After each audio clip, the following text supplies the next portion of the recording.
más.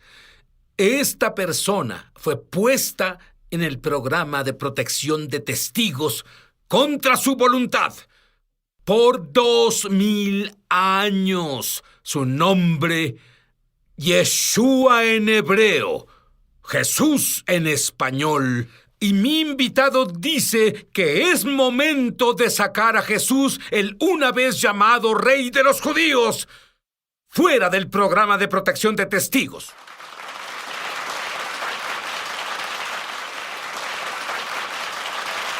Y tú eras un joven universitario, usabas drogas, tu mayor propósito era la diversión. Eres judío de identidad, pero no religioso, y tu mejor amigo se vuelve un fanático de Jesús. Ron, ¿cómo te afectó eso? Y a su amistad. Terminó por arruinar la amistad cuando mi mejor amigo Brian vino y me dijo que era creyente de Jesús nacido de nuevo. Y la frase nacido de nuevo, ¿qué significó para ti? Significó fanático, significó loco, religioso loco. Y hubo un dramático cambio en su vida. Comenzó a compartir las buenas nuevas conmigo y dije, Brian, soy judío. Y si conozco unas cosas sobre ser judío, es que no creemos en Jesús, o al menos es lo que aprendí. Brian fue muy persistente y un día me dijo, en realidad yo le pregunté, Brian, ¿en realidad me estás diciendo que si no nazco de nuevo como tú? Yo no sabía qué significaba, pero si no nazco de nuevo... Sé que no sabías, porque ¿sabes por qué sé que él no sabía? Yo soy judío también. Y dije...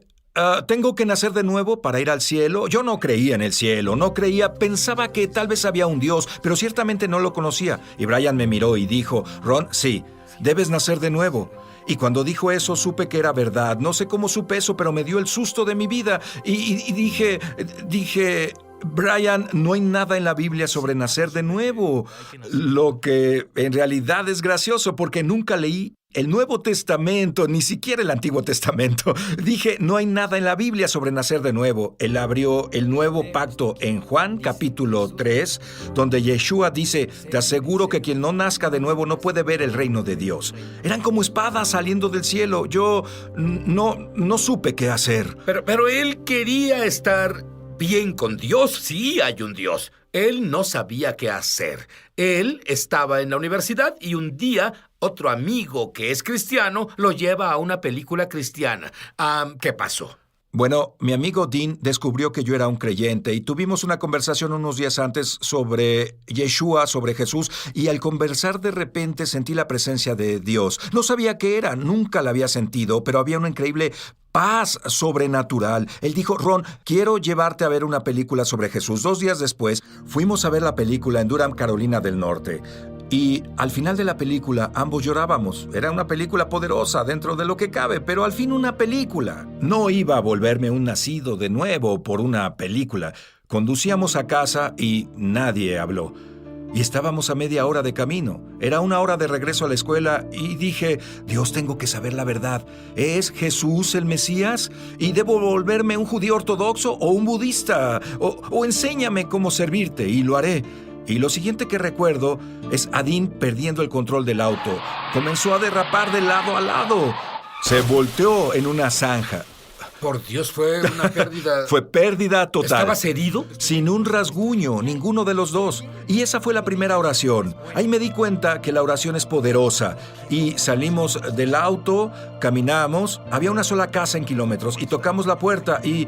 De casualidad, 2 maravillosos creyentes en Yeshua, Jesús, abrieron la puerta y lo siguiente fue que estaba sentado en su sala y les pregunté sobre Yeshua. Dije, si Jesús era el Mesías, ¿por qué no se bajó de la cruz y se lo probó a todos? Y todo lo que yo sabía era que debía nacer de nuevo, pero no sabía por qué. Explicaron sobre el pecado y que era un pecador y que Yeshua vino a morir por mí, que pudo bajarse fácilmente de la cruz, pero él eligió morir, sacrificarse por mí y por fe en él puedo tener vida eterna. Pero no entendía nada de la sangre y los sacrificios de los corderos, excepto por el hecho de que el poder y presencia de Dios caía sobre mí. Y cuando dije, de repente... Aguarda un segundo, Ron. Tú me dijiste que usabas drogas en la universidad, así que no estabas alucinando por las drogas. Eso fue lo que pensé. Me tomé algo hoy y no lo hice. No era un drogadicto, solo la usaba. Cierto. Y... Este poder estaba ahí. No lo puedo describir. Lo único en ese momento pensé que era un campo de fuerza eléctrica saliendo de mí hasta 30 centímetros en todas las direcciones y finalmente paró. Y dije, ¿qué es esto? Y ella dijo, eran bautistas. ¿Qué es qué? ¿Qué es este poder que siento? Y yo creo que nací de nuevo. Salí de la casa como una criatura nueva. Volví a la escuela. Todos querían saber sobre el accidente. Dije, no, tengo que decirles sobre Jesús. Significa que de inmediato comenzaste a hablar de Jesús. Bueno, es lo que Brian había hecho los últimos 8 meses. Es todo lo que vi hacer y ese fue mi ejemplo. Muy bien, como judío de nacimiento, no entiendo esto. Él dice que Jesús fue al programa de protección de testigos y acaba de salir y quiere decirte quién es el verdadero Jesús. Ya volvemos. Ya volvemos a su programa Es Sobrenatural. Llama gratis ahora en los Estados Unidos, Canadá o Puerto Rico al número que está en pantalla para recibir el libro ungido de Sid Roth, Sanidad Sobrenatural, por una donación de $15. Fuera de Estados Unidos son $10 adicionales para gastos de envío. Pide la oferta número 1346. Fuera de estas áreas, entra a www.essobrenatural.com/1346.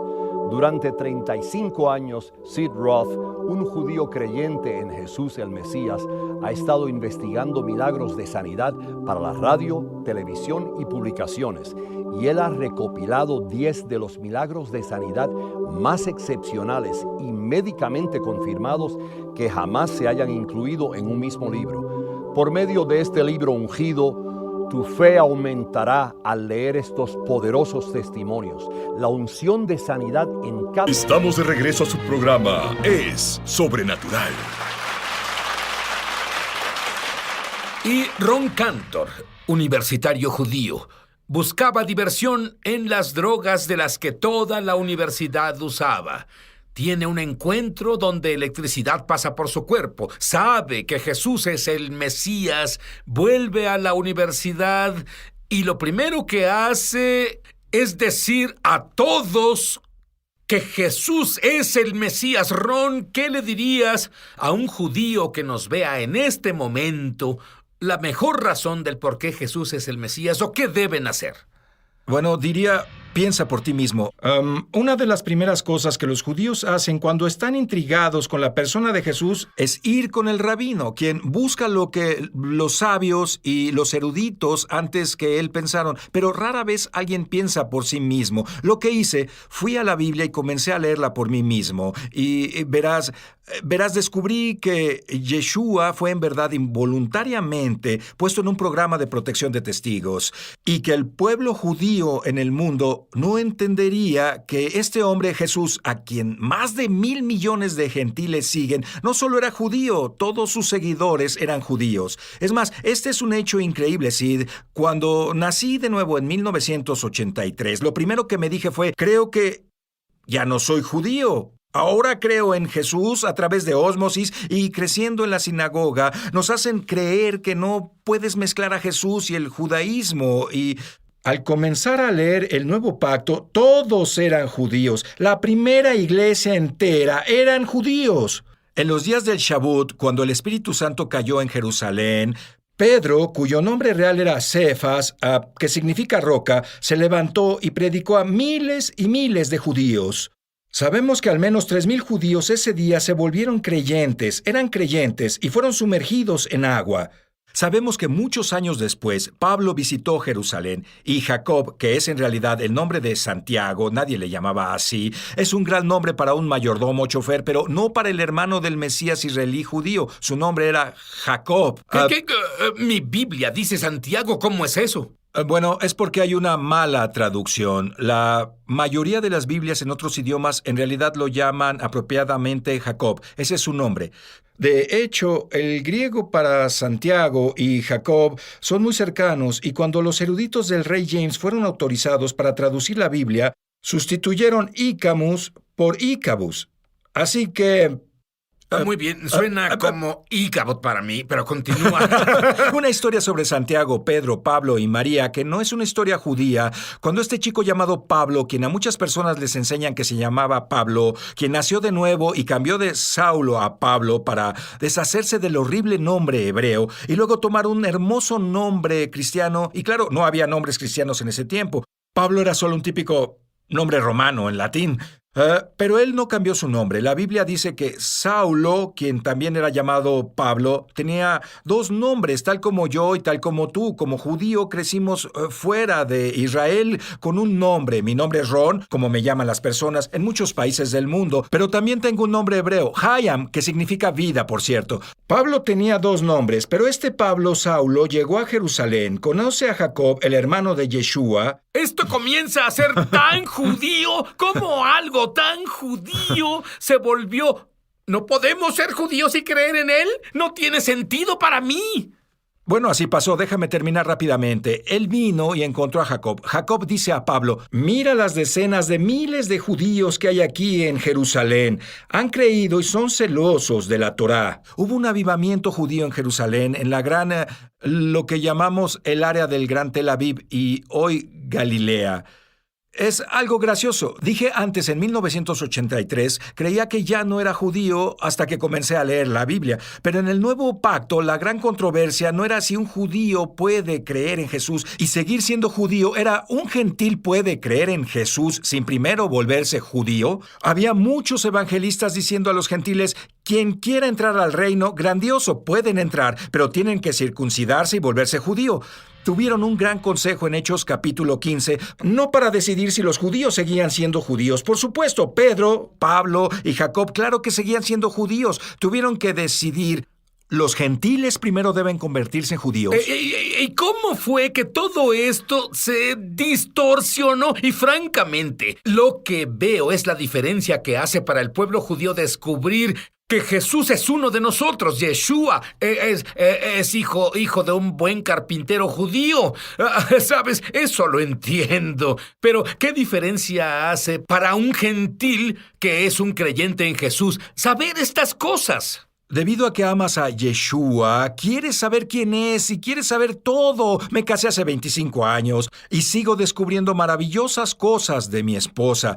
¿Cuánto más de Yeshua, el autor del Nuevo Pacto, si lo viste como un gentil rubio de ojos azules de Finlandia, estás perdiendo algunas de las características más especiales del Mesías judío? Él vino en respuesta a las profecías de los profetas judíos, no para comenzar una nueva religión, sino para brindar salvación al mundo a través de su sangre. Él era el Cordero de la Pascua, no la cena de Semana Santa. Hablando del festejo, Yeshua observó todas las fiestas. Todos los judíos creyentes observaron estas fiestas. Absolutamente eran judíos. De nuevo ellos serían, volvamos a Hechos 21. Jacob dice a Saulo Pablo: mira cuántas decenas de miles de judíos han creído y son celosos de la Torá. Y cuando ellos celebraron la Pascua, tenían un significado increíble que no tuvo antes, y podían ver a Yeshua, el Cordero de la Pascua. Y cuando celebraban la fiesta de otoño, la festividad del tabernáculo, podían soñar con el día cuando Yeshua volviera. Como lo dice en Zacarías 14, pondrá sus pies en el monte de los olivos para pelear por Israel y establecer su reino en la tierra. Y claro que celebran las fiestas. Ese fue el ejemplo de Yeshua. Encontramos a Yeshua en Juan capítulo 7 yendo a Jerusalén a celebrar las fiestas del tabernáculo. Y déjame hacerte esta pregunta. Si un gentil cristiano ama a Jesús con todo su corazón y odia al pueblo judío porque, digamos que le dijeron que los judíos mataron a Jesús. Los judíos mataron a Jesús. Sí, al igual que los gentiles y... Espera un segundo. Si tienes a judíos y gentiles juntos, ¿qué crees que tienes? El mundo entero. Volveremos, no te vayas. Ya volvemos a su programa Es Sobrenatural. Muchos televidentes han dado testimonio de milagros, señales y maravillas, y también de sanaciones como resultado de ver eso en www.esobrenatural.com. Estamos de regreso a su programa Es Sobrenatural. Ron, estás explotando muchos conceptos que muchos de nuestros televidentes nunca oyeron. Volvamos con lo que nos quedamos. Dices que los judíos mataron a Jesús, los gentiles mataron a Jesús, así que habla más sobre eso. Bueno, la Biblia es clara. En Hechos 4:27 dice, en efecto, Herodes y Poncio Pilatos se reunieron con los gentiles y las personas de Israel en la ciudad para conspirar contra tu santo siervo Yeshua, a quien ungiste. Eso cubre a todo mundo. ¿Sabes qué encuentro interesante, Sid?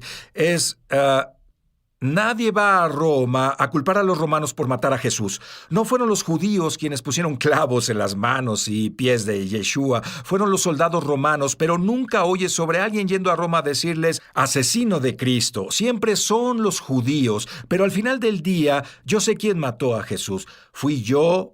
Y fuiste tú. Él murió debido a que pecamos. Si no fuera por nuestros pecados, Él no habría tenido que morir. ¿Sabes lo que dice Juan capítulo 10? Nadie me arrebata mi vida. Yo la entrego por mi voluntad. Pero ¿por qué en el Evangelio de Juan dice los judíos le hicieron esto a Jesús y los judíos le hicieron aquello a los creyentes en el Mesías? Eso provoca el antisemitismo. Si en realidad lees a quién se refiere, los judíos significa a los de Judea, no a todo el pueblo judío. Pero si lees más profundo en el contexto en Juan 18 y 19, se refiere a los judíos. Se refiere a una conversación que el liderazgo judío tuvo después de que Lázaro fue resucitado de la muerte, y ese fue un pequeño grupo de líderes judíos. Se refiere a ese pequeño grupo de líderes como los judíos. Típicamente en Hechos, más bien Juan 18 y 19, cuando dice una y otra vez los judíos, se refiere al sumo sacerdote y el pequeño grupo de fariseos que se encontraron con él. Bien, quiero hablar con Ron de nuevo del programa de protección de testigos en el que Jesús ha estado y del que Él está por salir como Yeshua. Y de hecho dice en la cruz en 3 lenguas, Rey de los judíos. Cierto. Y dime, ¿cómo algo tan judío? Pues todo lo que me dijiste es judío. Se volvió lo opuesto al judaísmo. Es tan judío que 3,000 hombres, más mujeres y niños, en el día de Pentecostés Shavuot, fueron bautizados. Pensaron que el bautismo era algo judío. Ellos no dijeron, vamos a entrar a una nueva religión llamada cristianismo y esta cosa nueva. No, el bautismo era judío por todo Jerusalén. Había pilas de bautismo o pilas mikvot a donde los judíos iban antes de llevar sus sacrificios al templo. Y esto se convirtió en algo judío, pero los gentiles se convirtieron al reino rápidamente. Superaron al cuerpo de los creyentes judíos, por así decirlo.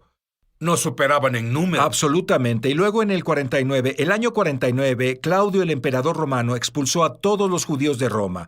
No solo a los judíos no mesiánicos, a todos los judíos mesiánicos y todos fueron expulsados. 5 o 6 años después, él muere. Entonces los judíos pueden volver a Roma, pero después, durante el tiempo que se fueron, los jóvenes romanos creyentes, que, por cierto, no tenían Biblia en ese tiempo, porque no había un Nuevo Testamento, solo estaban los pergaminos de la Torá y los escritos, y cuando los judíos fueron expulsados, siguieron con la teología de que Dios estaba castigando a Israel, haciendo expulsar a los judíos de Roma. Y cuando volvieron, fueron tratados como creyentes de segunda clase. Ahora, cuando Pablo oye sobre esto, él escribe este maravilloso libro llamado Romanos y se lo envía a los creyentes de Roma. Y él dice, escuchen, el evangelio es para los judíos primero, luego los griegos. En Romanos 11 dice, ¿Dios rechazó a Israel? De ninguna manera. Otra versión dice, claro que no. Lo repite en el verso 11. Y luego continúa en los versos 17 al 23, 24, algunos de los más espantosos versos en la Biblia, donde dice a los gentiles creyentes que no se vuelvan contra el pueblo judío. Y tú, siendo olivo silvestre, te has injertado en estas raíces santas. Y algunos de los judíos han sido desgajados, pero Dios puede injertarlos, pero no los juzguen.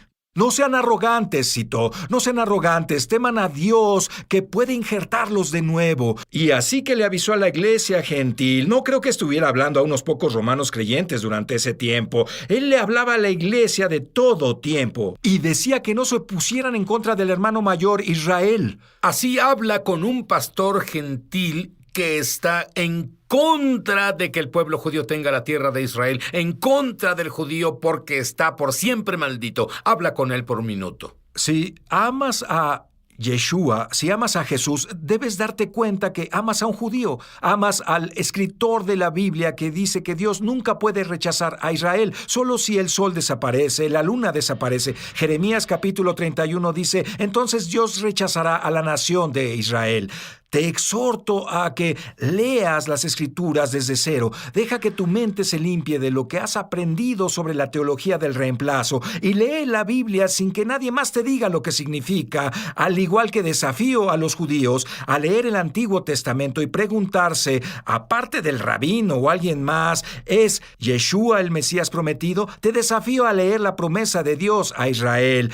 Si tú solo en tu estudio llegas a la conclusión de que los judíos han sido reemplazados por la iglesia. ¿Qué hay del final de los tiempos? ¿Qué tal si un cristiano no entiende a los judíos en Israel? Aún peor, es antisemítico en estos días en que vivimos. Creo que sería un despertar duro si alguien es antisemítico y un creyente de Jesús descubre cuando vuelva que es judío y que este hombre que aman es uno de ellos. Les advierto que tengan mucho cuidado. La advertencia es clara en Romanos. Dios dice, puedo desgajarte si no eres amable con el pueblo judío. Le digo a todos en casa que lean Romanos 11 verso por verso por sí solos y vean qué conclusión sacan. Personalmente creo que mientras más cerca estamos de la venida de Yeshua, este asunto de Israel será una división tal como el aborto. No creo que puedas haber nacido de nuevo en Yeshua y celebrar la matanza de un niño no nacido. Y tampoco creo que puedas ser un creyente fiel en Yeshua y Dios y decir, Dios está en contra de Israel, Dios juzga a Israel. Y que Dios odia a Israel es lo que muchos de los padres de la iglesia dicen. Bueno, tienes mucho en qué pensar. La cosa más importante para pensar es Jesús tu Señor. Pero saldrá del programa de protección de testigos no más ladrones de identidad. Es Yeshua, el Rey de los judíos, tu Mesías y Señor. ¿Cómo puedes decir que amas a Dios y estar separado de Él por tus pecados? La sangre de Yeshua limpia tus pecados, te hace limpio y justo como el Mesías. Y luego pídele al Mesías de Israel que viva en tu interior. Haz eso ahora y descubrirás que es amor